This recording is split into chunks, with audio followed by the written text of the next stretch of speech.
I never wanted to wear that dress.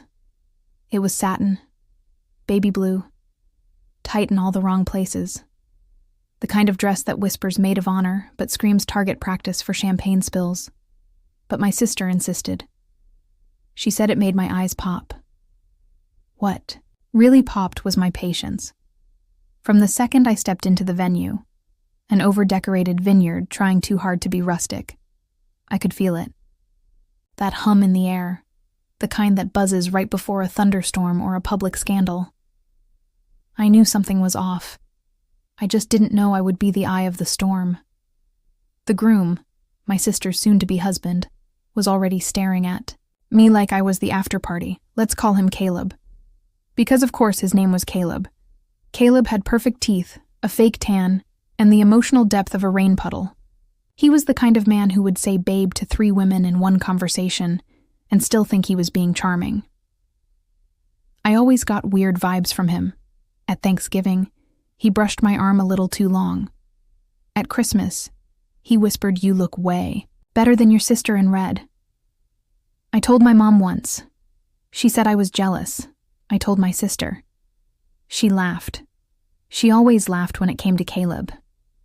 Now it was her wedding day, and I was smiling through my teeth, carrying her bouquet, fixing her train, pretending not to notice the way Caleb kept watching me from the altar, like I was the main event, and she was the opening act. Everything went downhill after the speeches.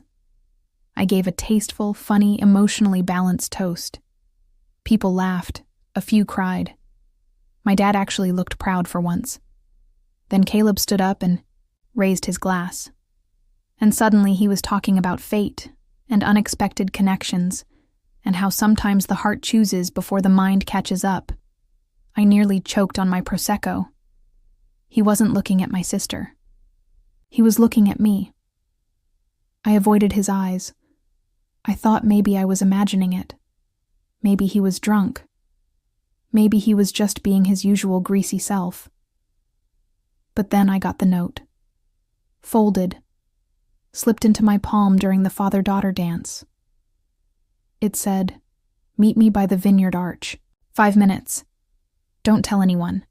I need to talk." No name. But I knew that handwriting. It was Caleb's. Slanted. Overconfident. Just like him. My hands were shaking. My heart was not. It was dead calm, like it had been waiting for this moment. Didn't go. Of course I didn't.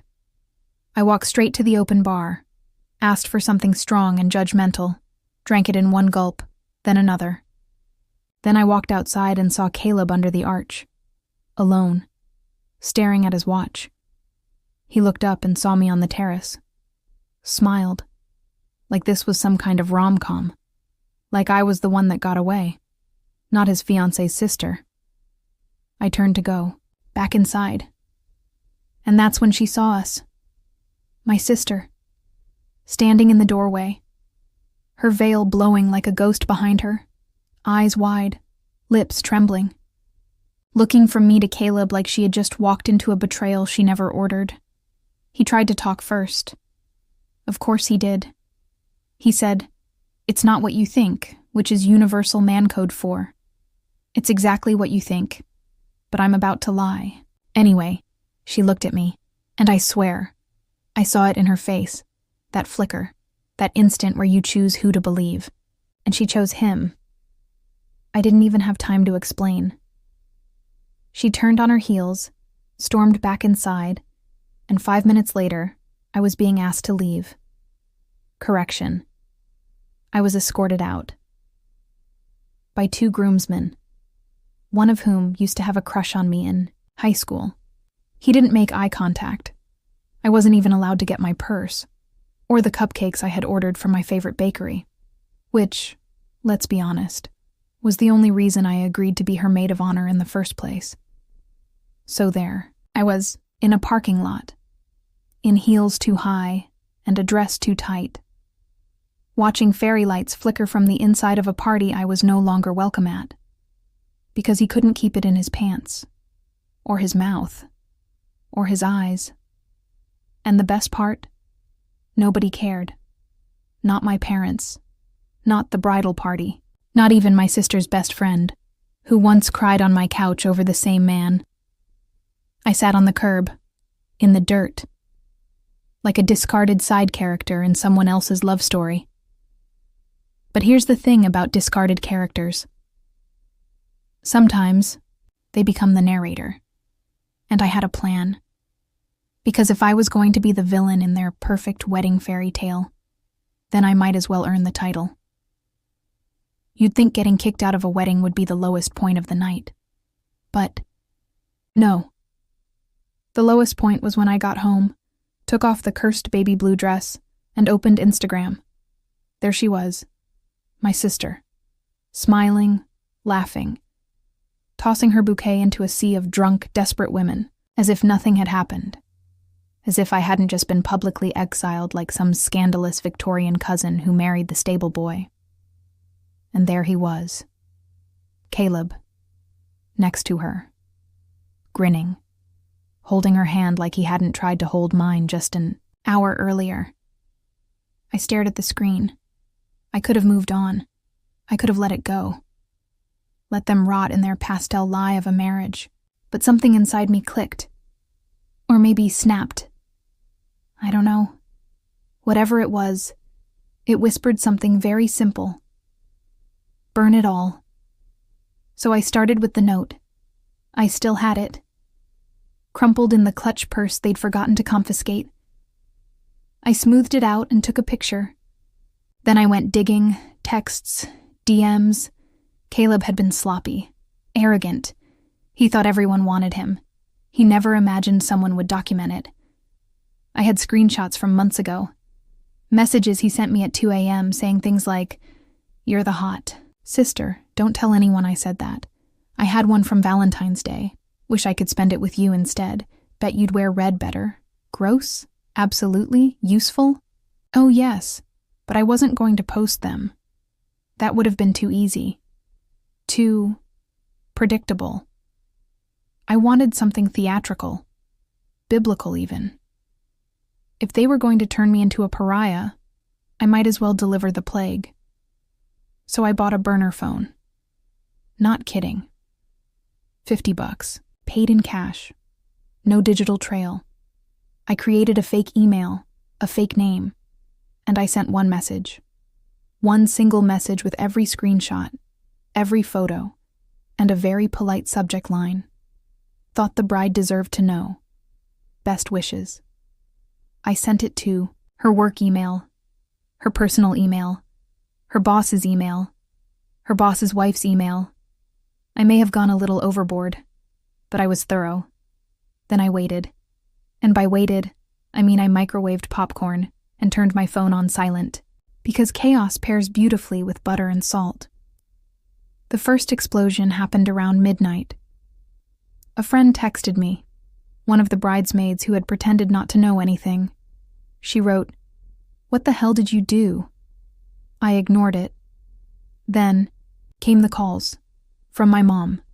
From my dad. From an unknown number that I'm 99% sure was Caleb crying in a Holiday Inn parking lot. I let them all go to voicemail.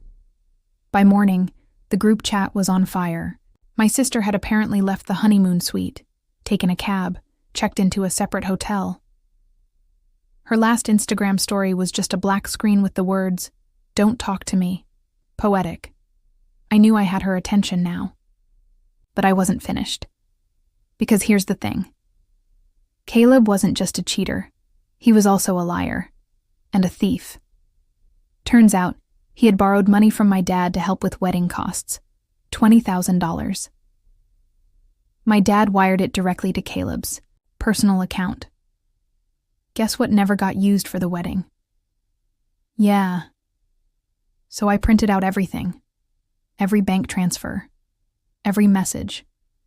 Every flirtatious text Caleb had ever sent me. Even the ones I didn't want to remember. I put them in a nice folder. One of those with plastic sleeves. Very professional. And I mailed it to my sister. Priority Express. No return address. Just a sticky note that read, "Congratulations on your real wedding. Love, the hot sister." Petty? Maybe. satisfying, like cold lemonade in July.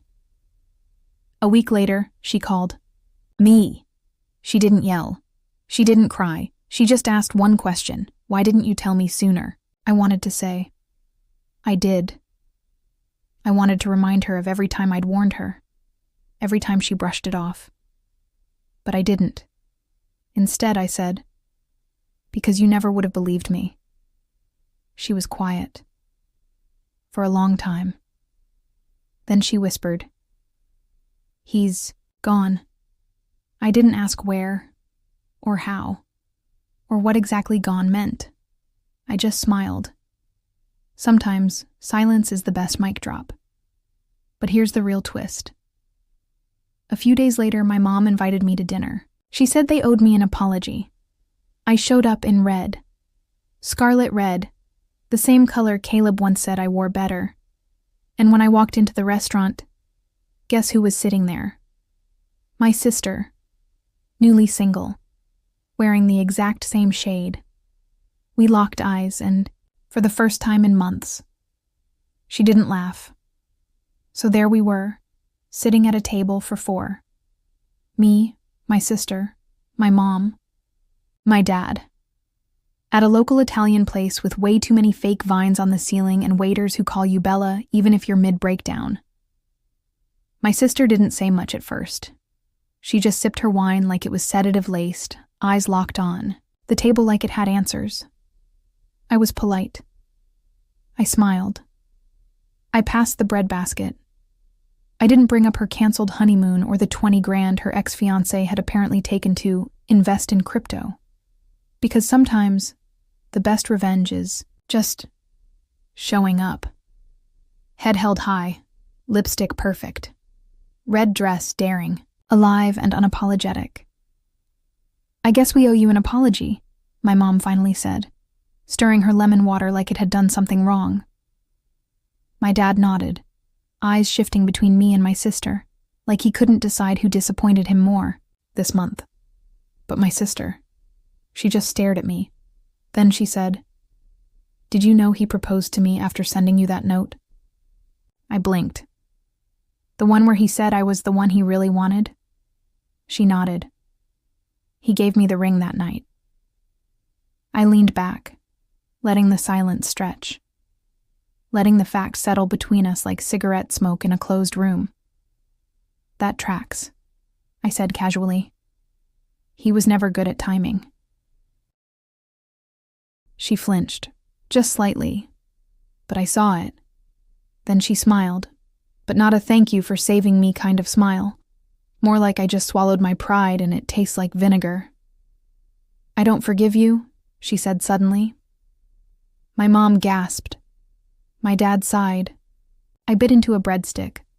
"I didn't ask you to," I said with a shrug. "You ruined my wedding." I set the breadstick down. "Your wedding was built on a guy who tried to get with your sister behind your back and steal your dad's money. If I ruined anything, it was a fraud. Still, you humiliated me." I laughed. "Oh, sweetie, he humiliated you. I just turned on the lights." Her jaw clenched. She wasn't used to not having the upper hand, and for years, I had let her win. At everything. The prettier clothes, the better grades, the guy who got away. Until he didn't. But this time, I didn't flinch. I didn't cry. I didn't beg to be back in the family's good graces. I just sat there, untouchable. Eventually, dinner ended in silence. We split the check. My mother hugged me like I was a stray dog they'd just decided not to euthanize. My sister didn't hug me at all, and I was fine with that. But here's where it gets fun. 2 months later, I got an invitation, a formal one, embossed, gold-trimmed, smelled like expensive regret. "You are cordially invited to celebrate the 30th birthday of Amanda Grace." Amanda. My sister. The same sister who, 2 months ago, said she didn't forgive me. The theme? Red. Oh yes, a red-themed birthday party. I laughed for a full 5 minutes. Petty? Absolutely. But it got better. When I arrived, in crimson, the first thing I saw was the cake, shaped like a heart, cracked down the middle, frosted in crimson with gold lettering that said, "Stronger without him." It was giving therapy in cake form. Amanda greeted me like nothing had ever happened, hugged me, complimented my dress, told everyone I was her hero in a scandal. I smiled. I let her pretend it was all water under the bridge. But I knew what was really happening. She wasn't forgiving me. She was trying to absorb me. Rewrite the story so that she had won. Make me part of the punchline instead of the reason the joke existed.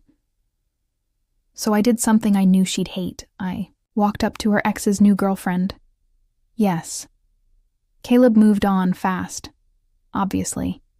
The new girl was young, pretty, alarmingly naive. And I said, "You look lovely tonight. Has Caleb told you he's infertile?" She blinked. "Excuse me?" I leaned in. He told Amanda he was getting tested. Said he didn't want kids right away. But fun fact, he never went. Just lied about it for 2 years. We think he had a vasectomy in college but never told anyone. She laughed. But it wasn't a ha-ha laugh. It was a what the hell did I just get into kind of laugh. And then I walked away. Because sometimes vengeance isn't loud. It's subtle. It's calm. It's surgical. And by the end of the night, Amanda came over and whispered, "Was that really necessary?"